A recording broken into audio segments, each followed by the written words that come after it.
দেখছেন? এইভাবে ভাই বিপদের সময় আমরা ব্রিজ চালাইতে পারবো। দিস ইজ ভাউটিক্স। ইয়েস, দিস ইজ ভাউটিক্স ভাই। আসসালামু আলাইকুম এভরিওয়ান, সবাই কেমন আছেন? আশা করি ভালো আছেন। আমি বিল্লাহ আপনাদের সাথে। আজকে আমরা জানতে চলেছি বাইক সম্পর্কে 3টা অজানা ফ্যাক্ট।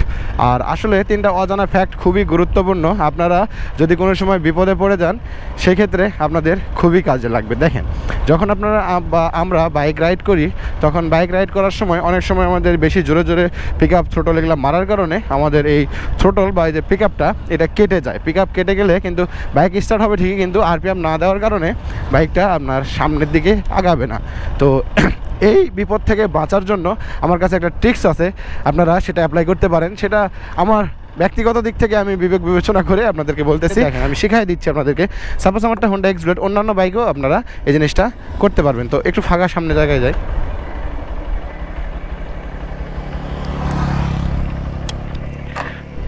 দেখেন, আমার বাইকের এখন আপনারা মনে করেন আমাদের এই যে পিক আপটা কেটে গেছে, এখন আমি বাইকটা সামনের দিকে কীভাবে আগায় নিয়ে যাবো। আপনারা প্রতিটা বাইকে দেখবেন একটা আরপিএম বাড়ানোর জন্য একটা পাক দেওয়ার মতো একটা জায়গা থাকে, যেটা আমারটা ডান পাশে আসে। আপনাদেরকে শিখাই দিই। বাইকটা আমি অন করে রাখবো, আরপিএমটা আমরা 3000-এ বেঁধে নেব, ঠিক আছে? তো বাইকটা স্টার্ট নেবে ঠিকই, দেখেন বাইকটা স্টার্ট নেবে কিন্তু থ্রোটল কাজ করবে না। পিক আপ দেবো, পিক আপ কাজ করবে না। সেটার জন্য আমরা কি করব, এখানে আরপিএমের একটা জায়গা আছে, সেটা বাড়ায় দেব। দেখেন আমি পাকাচ্ছি, এটা মোটামুটি আমরা 3000-এ নিয়ে যাব। 2000 উঠছে, 3000 দেখতে পাচ্ছেন মিটারে আপনারা, 3000। তো এখন দেখেন এই যে আমার পিক আপটা কেটে গিয়েছে, বাইকটা স্টার্ট নিচ্ছে ঠিক, কিন্তু আমার পিক আপটা কাজ করে না। তো আমি এখন কি করব, 3000-এ করে নিলাম, বাইকটা 3 থেকে 3500 করে নিছি। এখন ঠোকাটা দিছি, পিক আপটা ধরে আসি, বাট পিক আপ তো কাজ করবে না। জাস্ট একটু করে ছেড়ে দেবো, এই যে আমার থ্রোটলটা কাটা বাইকের। এই যে আমার বাইকটা চলতে শুরু করছে। এখন 2 গিয়ারে দেবো।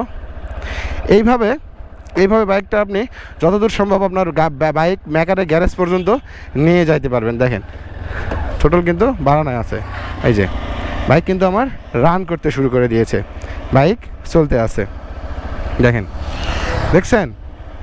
প্রতিটা বাইকের দেখবেন নিচে একটা তেল বাঁধার জন্য একটা নাটের স্ক্রুড্রাইভার দিয়ে পাকে ঠিক করার মতো জায়গা থাকে, কোনোটা হাত দিয়ে বাগানো যায়, খুবই ঢিল। যত জোরে বাড়াই দেবেন সেটা তত জোরে একটু বাড়তে হবে। দেখেন এখন 1 নাম্বার ফ্যাক্ট এটা। এভাবে আপনি বাইকটা ক্লাসটা বা আপনার পিক আপটা কেটে গেলে বাইকটা এভাবে আমরা নিয়ে যাইতে পারবো, ঠিক আছে? এখন আমরা জানবো আমাদের 2 নাম্বার আননোন ফ্যাক্ট। এখন আমি আপনাদেরকে বলি, দেখেন অনেক বাইকে আপনারা দেখবেন যে কিক স্টার্ট আছে। এই যে দেখেন, এটা হচ্ছে কিক, পা দিয়ে কিক করলে বাইকটা স্টার্ট হবে। আবার অনেক বাইকে শুধু সেলফ কিক স্টার্ট থাকে না। তো কিক স্টার্ট যেগুলো বাইকে থাকে না, অনেক সময় দেখবেন বাইক চালায় হর্ন বেশি বাজানোর কারণে, এক্সট্রা লাইট লাগানোর কারণে ব্যাটারিটা ভাই ডাউন খায় যায়। সেলফ আপনি দিচ্ছেন, সেলফ নেয় না। তো সেই ক্ষেত্রে আপনি বাইকটা স্টার্ট করবেন কীভাবে? বাইকটা স্টার্ট করার জন্য আপনাকে যেটা করতে হবে সেটা আমি এখন আপনাদেরকে শিখিয়ে দেবো।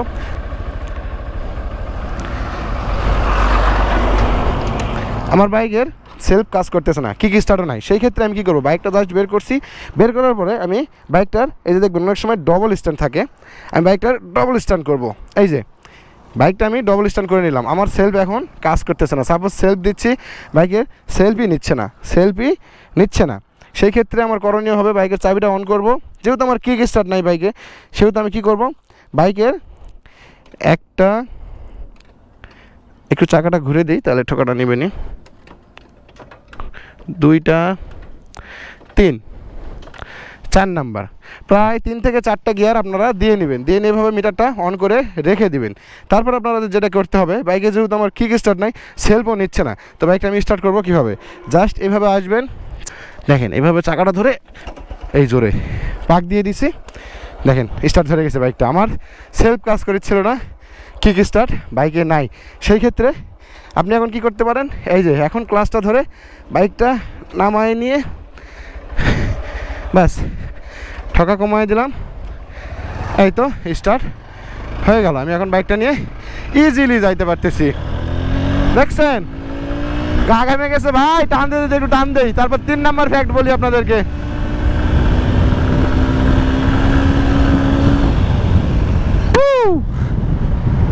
এখন টানাটানি অনেক হয়েছে, এখন আমরা আসবো 3 নাম্বার আমাদের মেন আকর্ষণীয় ফ্যাক্ট, যে বাইক থেকে ভাই আগুন জ্বালানো, আই মিন বিড়ি জ্বালানো। ইয়েস, আমরা এখন শিখবো বাইক থেকে বিড়ি জ্বালানো। এইটা তো অনেক ইন্টারেস্টিং হতে চলেছে। আজকের এই ফ্যাক্টটা অনেক অনেক অনেক ইন্টারেস্টিং হতে চলেছে। তো চলেন আমরা এখন শিখবো বাইক থেকে বিড়ি জ্বালানো, আই মিন আগুন জ্বালানো। তো যেটা সর্বপ্রথম আমাদেরকে করতে হবে, আপনাদেরকে শিখাই দেই। সর্বপ্রথম আপনাদেরকে যেটা করতে হবে, সর্বপ্রথম আমরা বাইকটা সুন্দরভাবে এক জায়গায় দাঁড় করাই দেবো। দাঁড় করাই দেওয়ার পরে দেখেন একটা জিনিস খেয়াল করবেন আপনারা, এখানে একটা জিনিস আপনাদেরকে একটা বলার একটা বিষয় আছে, সেটা হচ্ছে এই দেখেন আরপিএম দেখেন 1 2 3 4 5 এভাবে লেখা আছে। 1 বলতে 1 আরপিএম বোঝায় না, 1 বলতে এখানে বোঝাচ্ছে প্রায় 1000, তারপর 2 বলতে 2000, 3 বলতে 3000, এখানে গুনুন এই দেখেন গুণ 100 না গুণ 1000 আরপিএম লেখা আছে। প্রতিটা একের সাথে 1000 গুণ করতে হবে। তো আরপিএমটা হচ্ছে এরকম। তো আমরা কি করব, বাইকটা স্টার্ট করব। স্টার্ট করার পরে আমাদের যেটা করতে হবে, বাইকের আরপিএমটা আমরা বাড়ায় নেব প্রায়, দেখেন ওই যে আমি যেটা শিখাই দিয়েছিলাম, এখানে একটা স্ক্রু থাকবে, সেটা আমরা এখানে পাকায়ে বাড়ায় নেব। মোটামুটি কত নেব, 3500 মতো নিয়ে নিলাম। নিয়ে এইভাবে থেকে গেল, বাইকটা অফ করে দিলাম। এখন আগুন জ্বালাইতে আমাদের যেটা করতে হবে, বাইকটাকে মানে বাইক থেকে বিড়ি জ্বালানোর জন্য আমাদের যেটা করতে হবে, আমরা এরকম একটা গ্যাজেট কাগজ নিয়ে নেব।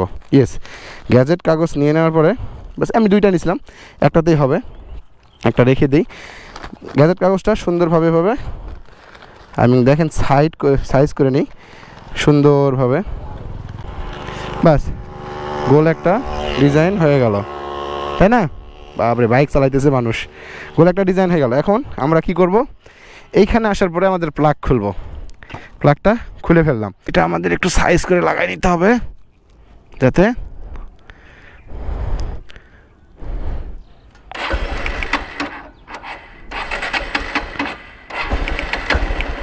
ঠিক আছে। এটা এবার ভিড়াই নিলাম। এখন আপনাদেরকে যেটা করতে হবে, কাগজটা নেব আমরা। কাগজটা নেওয়ার পরে একটু পেট্রোলে চুবাই নেব এভাবে, দেখেন ওইখানে আরপিএমে কিন্তু খুবই মারাত্মক ভাই, বুঝছেন, সাবধানে। আর নেওয়ার সময় খুবই তাড়াতাড়ি, পেট্রোল শুকে যায় তো বাইকে আগুন না ধরে যায় ভাই, বাইকে আগুন না ধরে যায়, খুবই হাই রিস্ক। এটা কেউ করতে যাবেন না, খুবই তাড়াতাড়ি করতে হবে আমাদের, এটা খুবই তাড়াতাড়ি করতে হবে। দেখেন আপনাদের এবার আমি শিখাই দিচ্ছি।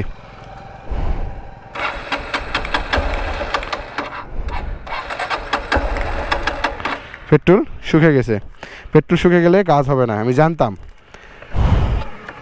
খুবই তাড়াতাড়ি করতে হবে বিষয়টা আমাদের, খুব দ্রুত, খুব দ্রুত, খুব দ্রুত।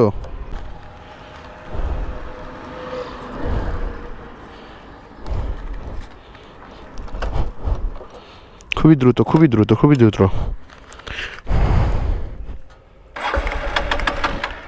দেখছেন এইভাবে ভাই বিপদের সময় আমরা বিড়ি জ্বালাইতে পারবো। ইয়েস, বিপদের সময় আমরা এভাবে বিড়ি জ্বালাইতে পারবো। দেখছেন, দিস ইজ ভাউটিক্স। ইয়েস, দিস ইজ ভাউটিক্স ভাই। বিপদের সময় কত কাজে লাগবে দেখছেন, গ্যাস লাইট নেই আর নাই, তখন বিড়ি জ্বালাইতে পারবেন না, ইজিলি ভাই বিড়ি জ্বালাইতে পারবেন। তো এটা ছিল আমাদের 3 নাম্বার ফ্যাক্ট। এটার জন্য আপনাকে অনেক পরিশ্রম করতে হবে। পরিশ্রম বলতে কি, বেশি পরিশ্রম না। এখানে আসবেন, আরপিএমটা একটু বাড়ায় নেবেন, আর প্লাগটা এমনভাবে সাইজ করে রাখবেন যাতে মেটালের সাথে ঠেকে থাকে, মানে পার্ক এই মানে ইয়েতে যেন না লাগে, এই যে আপনার যে প্লাগ আছে প্লাগে যেন না লাগে, জাস্ট এইখানে রাখবেন। রাখলেই মানে একটাতে দূরে রাখবেন, এরকম একটু দূরে। এই দেখেন আমি এইরকম দূরে রাখছিলাম, এতটুকু ফাঁকে, যেন এটা যেন স্পার্ক এখানে না করতে পারে, মেটালের সাথে না ঠেকলে কিন্তু স্পার্ক করবে না। তো আমি স্পার্ক করে আপনাদেরকে শিখাই দিলাম যে ভাই কীভাবে বাইক থেকে বিড়ি জ্বালাইতে হয়, কীভাবে আগুন জ্বালাইতে হয়, কীভাবে ভাই বাইক স্টার্ট করতে হয়, আর কীভাবে বিপদে পড়লে ছোটল ছাড়া আপনারা বাইক মেকারের কাছ পর্যন্ত নিয়ে যাইতে পারবেন। তো চলেন আজকের এরকম টিপস আর এরকম ভিডিও পেতে অবশ্যই একটা লাইক মেরে দেন, আর অবশ্যই সাবস্ক্রাইব তো করবেনই ভাই, অবশ্যই সাবস্ক্রাইব করবেন আমার এই ধরনের ভিডিও আপনারা পাইতে। তো আমি ছিলাম বিল্লাহ আপনাদের সাথে। আসসালামু আলাইকুম, সবাই ভালো থাকবেন।